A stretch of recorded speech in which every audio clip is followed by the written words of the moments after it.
Olá, pessoal, sejam todos muito bem-vindos ao nosso canal. Hoje mais um vídeo, hoje é dia de vídeo novo, então aproveita. Se você ainda não se inscreveu, se inscreva no canal, compartilhe, ative o sininho. Aquela história toda, e vamos falar que hoje o assunto é muito importante e faz diferença no bolso e na mesa de todo brasileiro. A gente vai falar sobre isso aqui, ó, quer ver? O arroz, e por causa do arroz, por causa dessa quantidade de arroz, eu estou pouquíssima hoje. A gente vai falar sobre o arroz, o que está acontecendo com o preço do arroz, com o nosso querido Rafael Quaresma, diretor do Procon de Santos. E aí, Rafael, tudo bem? Tudo bem, Roberta? Que alegria participar aqui do seu programa, do canal. Estou à disposição.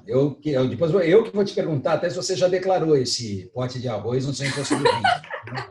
Vou guardar, porque ele é meu, é o que sobrou aqui em casa. Vai que vão pedir o arroz para mim, entendeu? Isso aqui a gente não empresta mais para o vizinho, né? Não dá mais. É verdade, é verdade. Quem diria, viu? Rafael, o que aconteceu com o arroz? Por que a gente chegou nesse ponto de 5 quilos até R$40 em alguns locais aqui? Eu ainda vi nesses dias a 16, 18, 20, mas de fato chegou a esse montante, algo que tinha ali um preço próximo a R$10, pouco mais, pouco menos.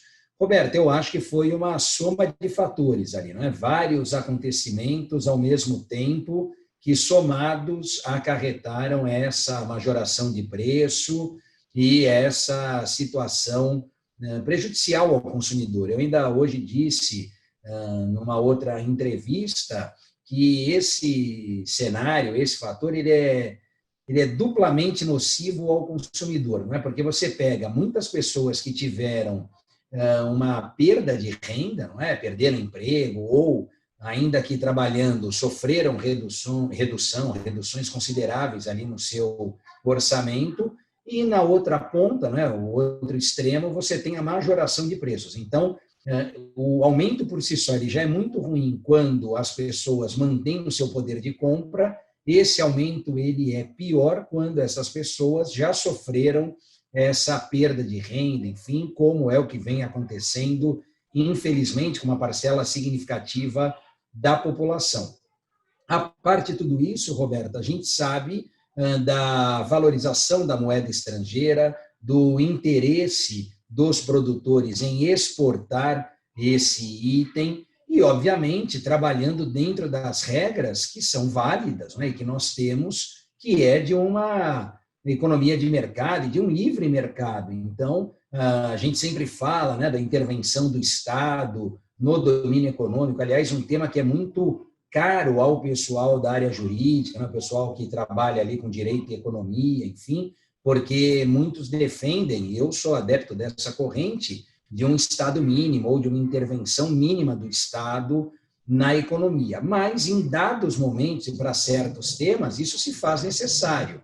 E com relação a esse produto, ao arroz, não apenas ao arroz, mas eu colocaria aqui os itens de primeira necessidade, os que compõem ali a cesta básica, às vezes, em situações excepcionais, é necessária mesmo essa intervenção, até como uma forma ali de regular. Não que tenha a ver, Roberta, mas só para a gente traçar um paralelo, seria mais ou menos o que acontece quando, já faz, sei lá, acho que quase 20 anos, isso, mais de 20 anos que o Brasil adotou o câmbio flutuante e passou o Banco Central a injetar moeda estrangeira, a injetar dólar no mercado, quando a moeda acaba tendo uma volatilidade, ali uma alta no mesmo dia. Às vezes ela fica muito instável, oscila bastante, e o Banco Central ora compra, ora vende dólar.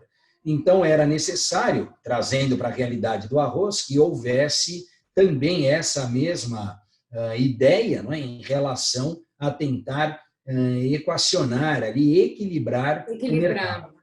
Agora, só para a gente entender, né, Quaresma, não é que está faltando produção de arroz no país. Na verdade, está sendo mais interessante exportar do que vender aqui no mercado interno, é isso? Basicamente é isso, né? Não há a questão da falta, da escassez.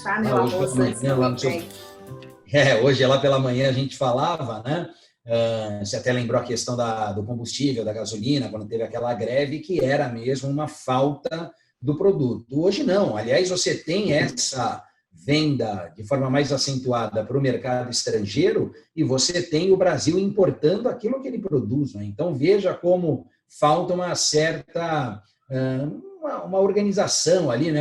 Todos falarem a mesma língua, porque é alguma coisa que não faz sentido. Quer dizer, eu estou importando aquilo que eu produzo em larga escala e privilegiando a exportação em detrimento do mercado interno. Agora, hoje, a ministra da Agricultura falou que provavelmente a gente só vai ter uma retomada nos preços, uma redução nos preços com a nova safra que deve acontecer lá por fevereiro. Então, até fevereiro, isso aqui é uma relíquia, vale ouro, mais do que ouro. Tem gente que coloca dinheiro embaixo do colchão, a gente vai pôr o arroz embaixo do colchão. É isso. Veja, o pessoal já não está mais casando por causa da pandemia, não é? Mas se casassem hoje, além de não ter aglomeração, também não ia ter mais os saquinhos lá de arroz, aquela coisa toda, justamente pela relíquia que virou esse item. Mas brincadeiras à parte, Roberta, eu penso que daqui para frente, até fevereiro, essa situação tende a melhorar. O problema é que ela piorou numa velocidade muito intensa e deve melhorar paulatinamente, né? Então, eu penso, por tudo que a gente tem visto e acompanhado, que talvez nós estejamos no pior momento, né? Então, em relação a essa alta mais acentuada. Daqui para frente, isso deve estacionar e começar a diminuir, só que vai diminuir gradativamente.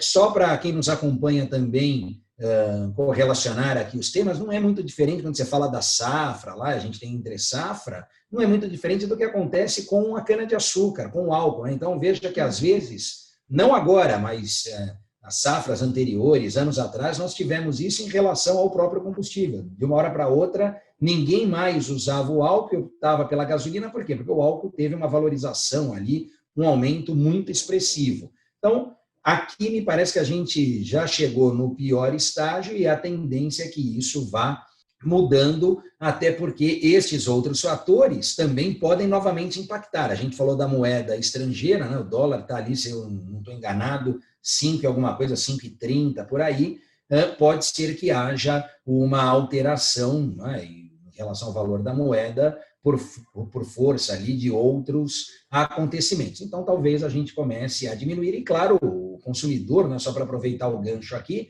ele tem a sua parcela de colaboração, de contribuição nisso tudo. Né? Então, evitar compras excessivas, fazer a pesquisa de preço. A pesquisa de preço sempre é uma tarefa que cabe ao consumidor. Num item como esse, que pode estar sofrendo especulação, essa tarefa, essa função, essa lição de casa por parte do consumidor é mais importante. Agora, Quaresma, falando então em relação ao consumidor, o que a gente pode fazer? Quando a gente teve a greve dos caminhoneiros, eu lembro que a gasolina foi um absurdo, né? Teve alguns postos, não sei o que aconteceu com a cabeça das pessoas, elas acabam querendo se aproveitar do momento, e aí a gente tem coisas absurdas acontecendo. Aqui, na questão... sendo vendido a R$10, Roberto. Não, foi uma loucura, foi uma loucura. Lembra, Lembro porque eu quase comprei, mas eu não comprei. Agora, no caso do aumento do arroz, o que as pessoas podem fazer? Elas podem procurar o PROCON? Existe possibilidade de um atendimento? Fica assim, não come arroz, troca pelo macarrão? O que faz? Olha, vamos lá.